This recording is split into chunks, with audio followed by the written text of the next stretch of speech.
Hello everybody, my name is Nick McEwen, and welcome back to my segment, Part of the Process, in which I go into the detail about the actual process of animation and what happens behind the scenes. Animation is one of the coolest art forms due to how expressive it is.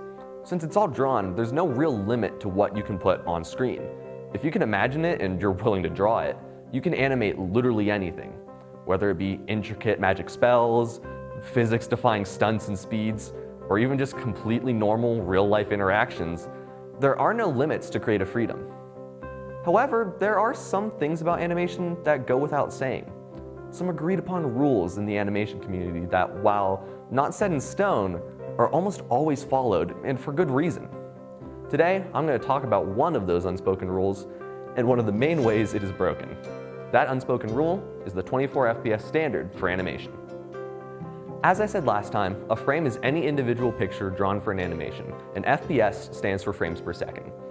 In theory, there's no set limit to how many frames you can have per second in an animation. However, 24 FPS has been the standard for a while now. But why? Well, it actually has to do with the film industry. You see, 24 frames per second was actually the magic number for both keeping costs down while still being fast enough to create fluid motion. Essentially, when the first movies were being created, it was expensive to use too much film stock, which is the actual physical rolls of film that movies used to be recorded on. So directors had to keep those costs down and use as little as they could, and they found that filming at 24 frames per second kept things looking smooth while still being affordable. And that still applies to movies today, as well as animation. Animating each frame of a show or movie is costly, so by staying at 24 frames per second, animations can be kept smooth while not costing too much or taking too long to make. Along with that, it is also very common for animations to actually hold single frames. Not every frame in an animation is unique, and in fact, many animations will choose to hang on most of their frames. We refer to these sections based on how many frames are being held. For example, an animation that has a unique drawing for each frame is animated on ones. If each frame is held for 2 frames, it's called animating on 2s. For 3 frames, it's called animating on 3s. You get the picture. This can be done for many reasons. For example, in Into the Spider-Verse, most of the animation was done on 2s to keep the comic book aesthetic, until Miles fully realizes his powers, in which he is animated on 1s to show that he is skilled and comfortable with them. It's common to use lower frame rates for stylistic choices like this. It's even more common for lower frame rates to be used throughout an animation to keep costs and time down. Basically, every animation has parts that are animated on 2s and 3s. Now, the main question people ask is why animators don't animate at higher frame rates, and ultimately, the simple answer is that it's unnecessary. While higher frame rates can look incredible when done right, it isn't required to make beautiful and smooth-looking animations. The benefits just don't outweigh the costs in the long run, but that hasn't stopped some people. Some animators or animation studios might make certain scenes at higher frame rates to make them stand out more. But sometimes it's more sinister. Yes, some people out there can't stand the look of 24 FPS in their shows. These monsters won't even look your way if you aren't in at least 60 FPS, and so they turn to technology to forcefully change the world around them and get the results they so desperately desire. I'm talking about interpolation. But to be less dramatic, interpolation is a practice that has become more popular in the last few years, in which shows are fed into an AI that is able to create in-between frames for animations. Now, this sounds like a good thing at first, but keep in mind that this is a computer making these changes. If you tell a computer to do something, it's going to do it as efficiently as possible, and when making in-between frames for animation, doing what is most efficient completely skips over most of the steps of making a good animation. Now, I'm not an animator, so I can't describe the problems of interpolation in detail. There's a really good video by a creator named Noodle on YouTube, and he explains the problems of interpolation way better than I ever could. Please go check that out. It's a great video. However, I'm still going to do my best to give you a basic rundown. One of the biggest problems with interpolation AI is that it isn't able to properly figure out what is happening in an animation. No 2 animations are going to be the same, so there's no way to properly create an AI that can perfectly fill in those gaps. So the AI is just going to do its best to add new frames, which will usually lead to weird smearing effects on animations. Now, I've already talked about smear frames before, so having smearing in animation isn't necessarily a bad thing, when it's intended. The smearing created by the AI is not used correctly, and it ends up making the animation just feel gross and look like it's covered in Vaseline. This is very noticeable, by the way. Also, interpolation completely ignores when animations are animated on more than ones. If an animation is animated on twos, then the AI isn't able to make any in-betweens between the two frames being held, because they're the same, they're literally the same picture. But when the frame switches, it adds extra movement that wasn't there before. In the end, you get an animation that wildly swaps between frame rates and feels rushed and uneasy. While this is a little harder to physically see, you can absolutely feel how wrong it is when you're watching it. Ultimately, the 24 FPS standard isn't a rule that needs to be followed, but it also isn't some tradition from the past that animators are stuck on. There is a reason for it, and it probably isn't going to change anytime soon. You know what they say, if it ain't broke, don't fix it. Anyway, thanks for watching, and I hope you join me the next time I dive into another part of the process of animation. Imagine, if you will, a world of savage animal people who kill and eat each other out of deep-seated primal urges. A civilization founded upon the suppression of natural instincts and deep distrust. Now imagine that this movie is the 2016 animated hit Zootopia, the PG-rated buddy cop movie. You probably thought I was talking about something else, weren't you?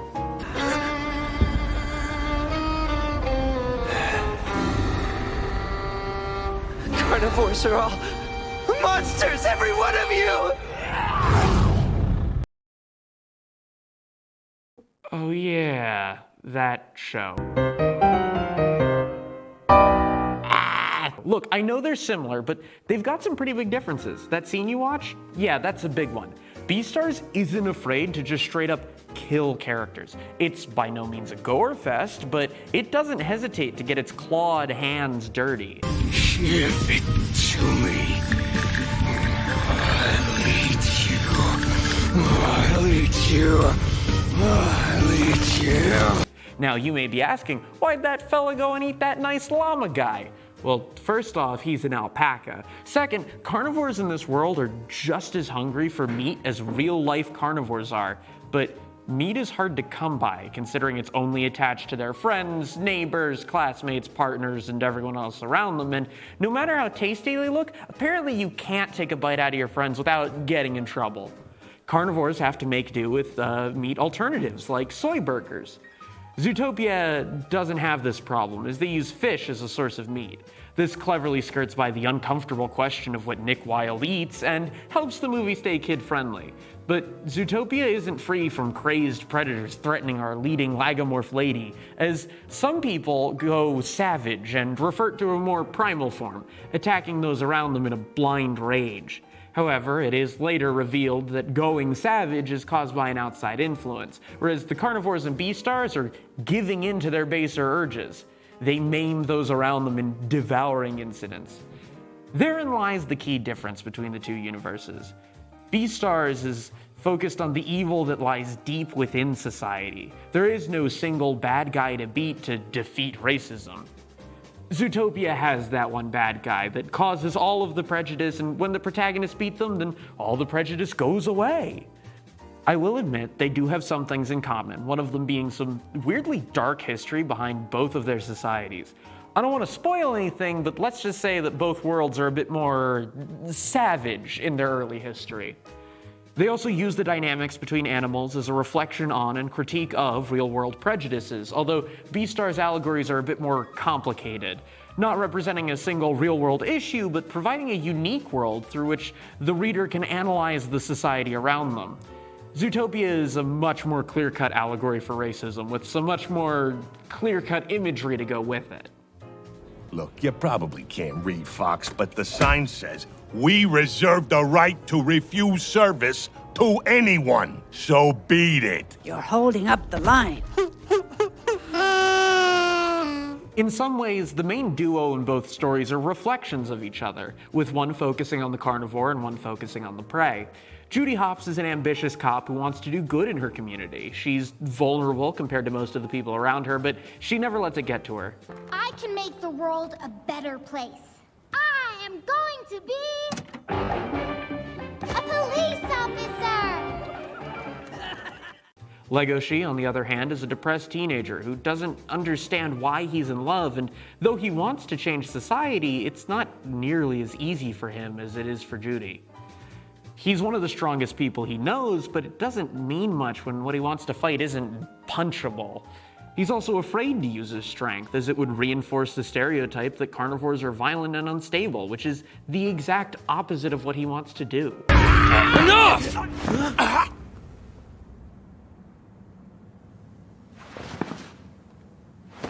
What the heck is up with you, Legoshi? The second half of these duos actually mirror the protagonists pretty well, with Haru being a rabbit love interest of Legoshi, a confident woman who isn't worried about being weak and willing to stand up for herself when she needs to. Nick Wilde is a man familiar with the stereotypes associated with predators like him, even if his approach is somewhat different from Legoshi's. If the world's only gonna see a fox as shifty and untrustworthy, there's no point in trying to be anything else. These duos both grow closer over their stories and end up in a somewhat similar situation in the end, even if the ways they meet are very different. I will note that Beastars does have a much stronger cast of secondary characters, with people like Louie and Bill having a much larger presence in the story than Chief Bogo or Officer Clawhauser. This is also helped by the fact that Beastars is a TV show, which gives them much more time to explore the relationships between the main characters and the supporting cast in the over 9 hours worth of episodes in comparison to the much shorter 1 hour and 48 minutes of Zootopia's runtime. It also takes until the second season for Beastars to get into its mystery plot, with the murder of Tem, that alpaca guy we saw get chomped in the first episode, being solved.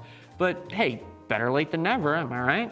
Zootopia is a straight-up mystery story, with the buddy cop duo solving the conspiracy behind people going savage in the typically peaceful city. This is again a reflection of the worlds the stories take place in. Zootopia has the ability to tell its story in a much shorter runtime because the world is much closer to the real world we live in, whereas Beastars needs to take much more time exploring the society it creates to truly provide a full understanding of how it works. Really, there's a lot of surface level comparisons to make between Zootopia and Beastars. After all, they do look pretty similar. However, under the surface, there are some pretty big differences in the worlds they take place in. If you watched Zootopia and felt like it wasn't deep enough, I'd say check out Beastars. It's a darker take on a similar idea, and it's probably what you're looking for. If you thought Beastars was a bit too weird and unapproachable for you, then you should watch Zootopia. It's less odd, to say the least. If you didn't like either, then don't worry. It's okay to be wrong. No, in reality, there's plenty of other similar shows that might also interest you. Brand New Animal, also known as BNA, is an anime on Netflix that also deals with issues like discrimination using anthropomorphic animals. It's not an unfamiliar topic in the world of animation, but that's a story for another time. Thank you for watching. Stay animated, Indiana. What's up, guys? We're back at it again with the best segment from Animation Nation. It's Poorly Described. It's a segment where we're in this. I don't know. I can't describe it well enough. I'm describing it poorly. But yeah, that was good. No, but like I'm gonna be describing a show badly, and then those guys over there, they're gonna be guessing the show. Go over to them. Tell them who you are. Hi, I'm Andrew. What's up? I'm Griffin. And back to me. I'm JJ. Now let's just get right into it. All right, gang. Furries with swords. Furries with swords. Thundercats. Yeah. Gosh. All right, next one. Thunder. Screaming boy with a magic book.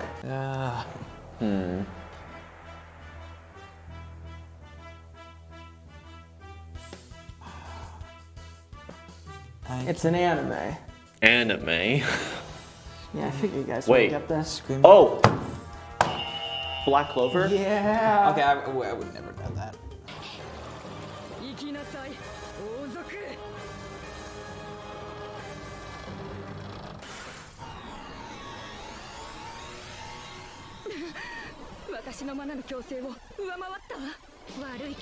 All right.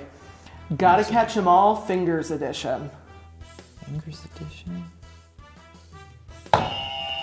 Oh, never mind. No? What were you gonna say? I was gonna say Pokemon Go, but that's not a show. Nah, see, they gotta catch them all through you I are. don't know. Yu-Gi-Oh? No, it's Fingers Edition, so they're trying to catch all the fingers. Kind of fingers. Like a demon's fingers.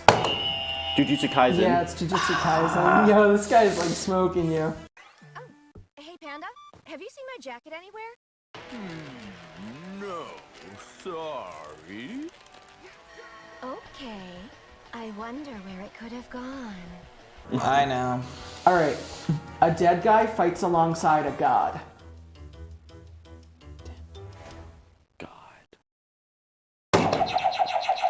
I don't know who was first. Yeah, you? Konosuba? It's Konosuba! Yeah, I finally got one.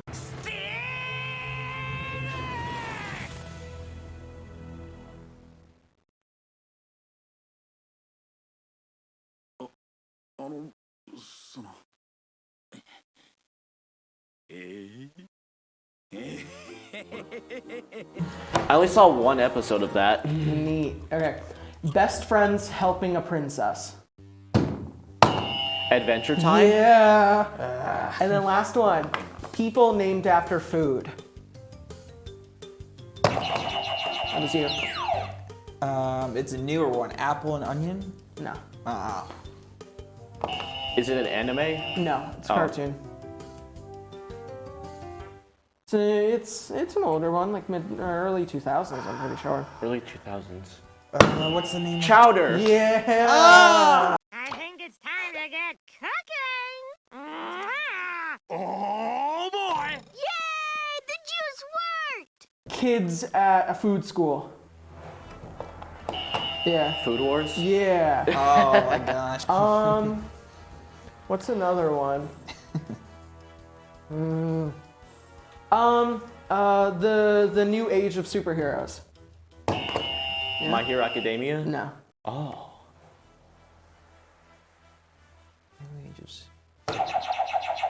Yeah? Invincible? No. So is this a cartoon? It's a cartoon, yeah. Yeah. OKKO? No. It's it's American. So it's like about superheroes. It's about new people becoming Young Justice? It's Young Justice. Yeah! All There we right. Let's see. There's this teenager and he's like a bug. The heck? Yeah. Like there's a guy Okay, I would say it's a bug type, but and that's he's a different. bug. Bug. Yeah. That was you. Spider-Man. It's Spider-Man. I was literally about to say that. Okay, before I saw the hand I am invincible! back there, I saw Hey, it. that's cheating. Heck yeah. Whatever. You still won. Thank you. Catch you next time. Round 2. Round 2. I don't think I need to explain it. I'm the better JJ, otherwise known as Mike, and Hi, I'm Justin. And I'm Carson Zadroga. all right. So, first one. This one's actually probably going to be easy for you all. So, firefighters fighting fire people with fire. Fire Force. He got it. But Fire Force. I pressed the button. It didn't light up. I kept hitting it. I'm pretty sure. Yeah, I'm. Yeah, pretty I'll sure give hit it to you though. first. Thank you. I smacked that button. I don't know if it's running low on bat. It's fine. We'll deal with All it right. later. So, before I say the anime description, this is actually just going to be. Well, this is an anime, by the way. Just to say that so you don't start listing off random things. Okay. Hell isn't as bad as you thought it would be. You're gonna kill me when I say this. Has been Hotel. Nope. It's an anime, remember? Yeah, I know. Smiling friend. No, it's not. Oh, that's a tough one. Ooh. Ooh. And they're going to have a third season coming out. I'm gonna start guessing titles that I remember, and I don't know if I'm gonna be right. But if I start guessing, I might get the right one. I think that's cheating, but okay. I don't know. Well, do you have a better idea? Absolutely not. Demon Slayer. Nope. Crud. Berserk? Nope. Done. Is this Food Wars like JJ keeps bringing up? Nope. Oh, I don't see I guess since you're not getting it, I'm gonna just say it. Yeah, feel free to. It's Welcome to Demon School, Iruma-kun. I have never heard of that about that anime in my entire life. 立場が逆とはいえ、こうして触れていたら、イルマも少しはドキドキする。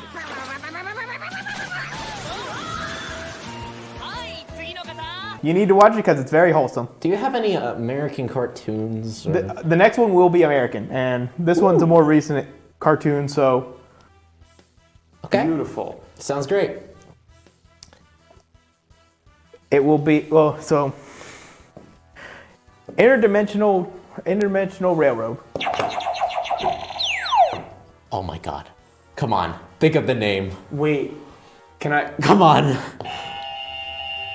Go get it. Come on. I forgot the name. Should I let you guess first? You go first. Since I'll I'm go forgetting. first? Okay, Infinity Train. Yep. That's what it's called. I was thinking either Future Train I knew or it. Infinity Train. I knew it, and then you pressed the button first, and I went, uh-oh! Anyway. Look, Miss Tulip, it's you. That's a daisy. The dream of anyone who's played a bard in Dungeons and Dragons. Vox Machina. Nope. This is an anime. Dang it. It's a joke. It's not actually about a bard. Oh, no. Wow. But I know what the, one bard joke is. Uh-oh. I don't know, but I'm very nervous. Chuckles, I'm in danger. I'm in danger. Yeah. How can it be every bard's dream, though, if there's no dragons to seduce, you know? Ugh. That's the whole joke. That is the one bard joke. You can't get grossed out with me because of the one bard joke, all right? Yeah. I'm surprised since you know that joke, you don't get the anime. I guess I don't know the anime itself because I feel like I get it immediately. All right, fine. I guess I'll tell you what it is, but you're gonna slap yourself in the process. We're slapping each other. What is the name? Miss Kobayashi's Dragon Maid. Ah!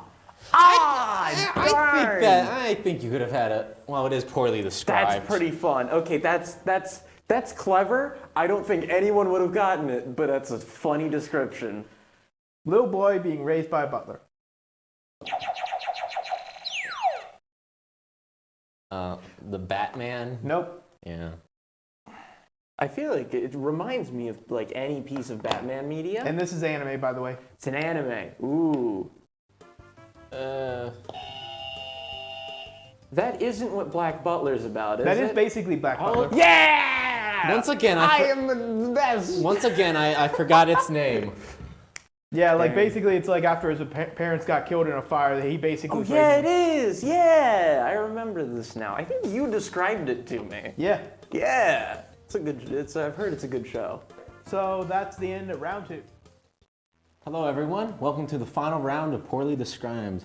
I'm Carson Zadroga, and I went from competitor to, I don't know, judge, jury, executioner. Anyways, Fair. Let's go on and poorly describe these shows or rhymes.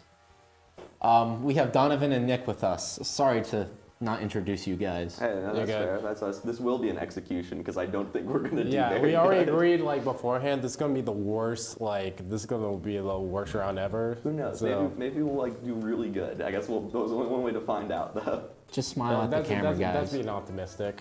I'm sure we're not. Just smile at the camera, guys. There you go.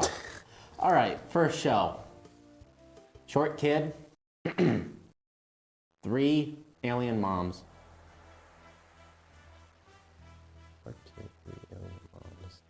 There's no way that's what I think it is.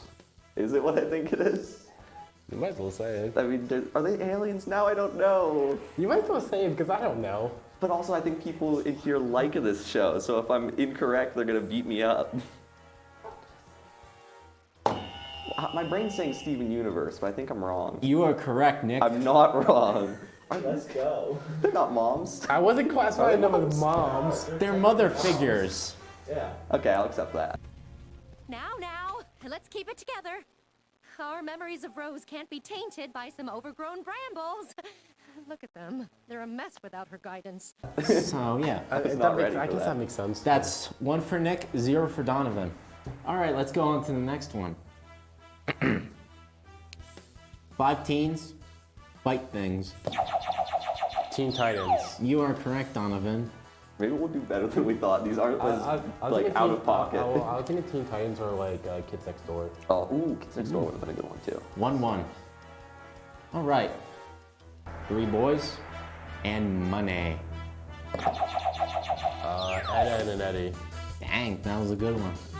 All right, 2 Donovan, 1 Nick. All right. Illegal monster fights. Pokemon? Yes, you got it, Nick. Okay, these are a lot less out of pocket than I was expecting. I'm fine with this. You see, I want you guys to succeed. Thank you because for giving I'm us that an kind easy of round. guy. I was thinking of Digimon. All right. Space Adventure and Green. Green? I didn't mean to do that. I was holding the buzzer weird. Uh-oh. Space Adventure and Green? Yes. Space Adventure in Green? Ben 10? Okay, that's green, but it is almost space. They have some aliens. Don't blink. I mean, I was thinking of that, but Space Adventure and Green. Is it an anime or cartoon? It is a cartoon, but it is CGI. I'll give you that hint. CGI? That does not help me. I know this is like horribly wrong, but the only thing that comes to mind is Star Wars. Nope. Pass. I have no idea. Nah, this is the one You that's got- pass. It is the Green Lantern animated series on I Cartoon knew it. Network. It was CGI. It only lasted for like a year, and it was awesome.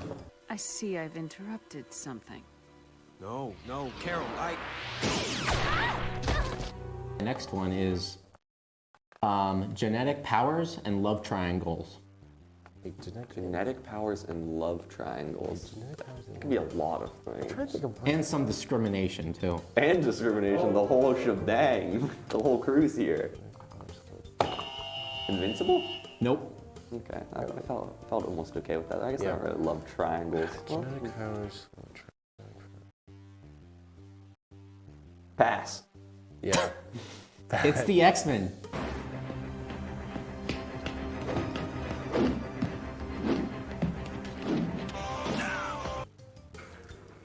You get it? Yeah, no. Genetic you powers. You got me. That is actually very Love pretty. triangles.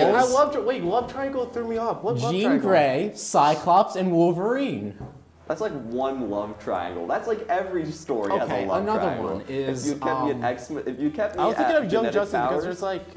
There is a lot there, but not everyone has genetic powers, and that's not really one where people are discriminated I was against. just say, if you stuck with genetic powers and discrimination, I probably would have done better, because that is basically just X-Men.